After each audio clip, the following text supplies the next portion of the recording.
नमस्कार। खबर दिन भर देख रहे हैं आप। मैं राकेश और बुलेटिन की शुरुआत बड़ी खबर से करने जा रहे हैं। सूत्रों के हवाले से बड़ी खबर है, बिहार में अफसरों के तबादलों पर केंद्र सरकार अब सख्त हो गया है। डीएम, बीडीओ समेत कई अधिकारियों के ट्रांसफर पर आपत्ति जताई गई है।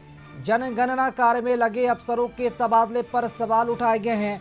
केंद्र ने राज्य सरकार से ट्रांसफर रोकने को कहा है।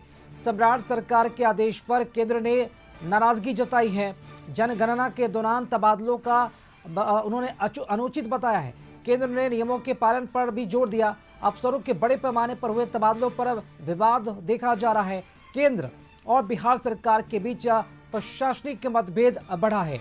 इस मुद्दे पर आगे की कार्रवाई पर सबकी निगाहें टिकी हैं। अधिक जानकारी के साथ ब्यूरो चीफ संजय जी हमारे साथ जुड़ चुके हैं। संजय जी, बड़ी खबर है, बिहार में अफसरों के तबादलों पर केंद्र सरकार सख्त और नाराजगी व्यक्त किया गया। किस तरह से देखें इस पूरे मामले को? जी बिल्कुल राकेश, विश्वसनीय सूत्रों से ये बड़ी खबर सामने आई है। दरअसल बिहार में हाल के दिनों में बड़े पैमाने पर प्रशासनिक अधिकारियों का तबादला किया गया था, लेकिन केंद्र ने इन तबादलों पर आज गहरी नाराजगी जाहिर की है। सम्राट सरकार में पिछले महीने विभिन्न विभागों के साथ साथ जिला और प्रखंड स्तर के बड़ी संख्या में अधिकारियों का ट्रांसफर कर दिया था। राज्य सरकार ने इसके लिए अलग अलग अधिसूचनाएं भी जारी की थी। इनमें कई ऐसे अधिकारी शामिल हैं जिन्हें साल 2027 की जनगणना के कार्य में महत्वपूर्ण भूमिका निभानी थी। खासकर जिलाधिकारी, प्रखंड विकास पदाधिकारी और अंचलाधिकारी जनगणना के दौरान नोडल अधिकारी हैं। इन अधिकारियों के तबादले पर केंद्रीय गृह मंत्रालय ने आपत्ति जताई और बिहार के मुख्य सचिव प्रत्यय अमृत को पत्र लिखा है। मंत्रालय ने कहा है कि जनगणना कार्य में लगे अधिकारियों के स्थानांतरण से जनगणना की तैयारियों पर प्रतिकूल प्रभाव पड़ सकता है।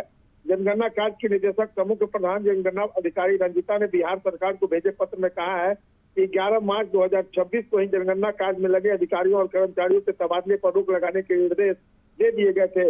इसके बाद बिहार में जनगणना के नोडल विभाग राजस्व एवं भूमि सुधार विभाग ने 7 अप्रैल 2026 को सभी विभागों को पत्र भेजकर 31 मार्च 2027 तक जनगणना कार्य से जुड़े अधिकारियों के ट्रांसफर पर रोक सुनिश्चित करने को कहा था।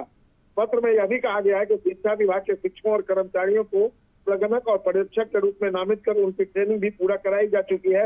इसके बावजूद भी जनगणना कार्य में लगे अधिकारियों का तबादला कर दिया गया। केंद्रीय गृह मंत्रालय का मानना है कि जनगणना के दूसरे चरण से ठीक पहले इस तरह के बड़े पैमाने पर हुए ट्रांसफर जनगणना कार्य को गंभीर रूप से प्रभावित कर सकते हैं। आपको बता दें राकेश कि सरकार ने मुख्यमंत्री सम्राट चौधरी के निर्देश के बाद बिहार में बड़े पैमाने पर प्रशासनिक स्तर पर फेरबदल किए हैं। मई महीने से लेकर अब तक दर्जनों आईएएस, बिहार प्रशासनिक सेवा और अन्य सेवाओं के अधिकारियों के ट्रांसफर एवं पोस्टिंग की सूची जारी की जा चुकी है। ताजा सूची 16 जुलाई को ही आई, जिसमें 9 आईएएस अधिकारियों के तबादले किए गए। जी चलिए, बहुत शुक्रिया संजय जी खबर पर अपडेट जानकारी देने के लिए आपका।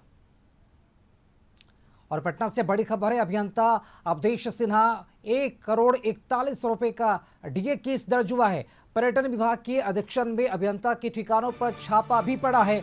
पटना में 3 ठिकानों पर विजिलेंस की छापेमारी में यह खुलासा हुआ है।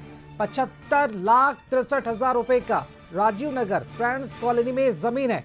97 लाख का पेमेंट के सिविल कॉन्ट्रैक्ट कागजात भी बरामद किए गए हैं। 75,62,000 का जमीन के एग्रीमेंट का कागजात भी बरामद किए गए हैं। 61,000 नगद, 5,05,000 रुपए के सोने के गहने बरामद किए गए हैं, जबकि 3,07,000 रुपए के हीरे के जेवरात भी छापेमारी में मिले हैं।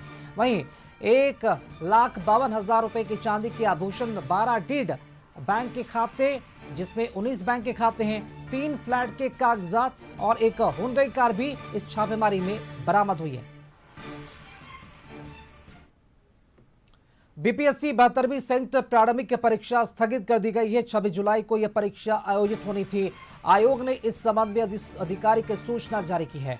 अपरिहार्य कारणों से परीक्षा टाल दी गई है। नई परीक्षा तिथि इसकी बाद में घोषणा की जाएगी। हजारों अभ्यर्थियों को अब इसका इंतजार करना होगा। बीपीएससी अब जल्द ही नया शेड्यूल जारी करेगी।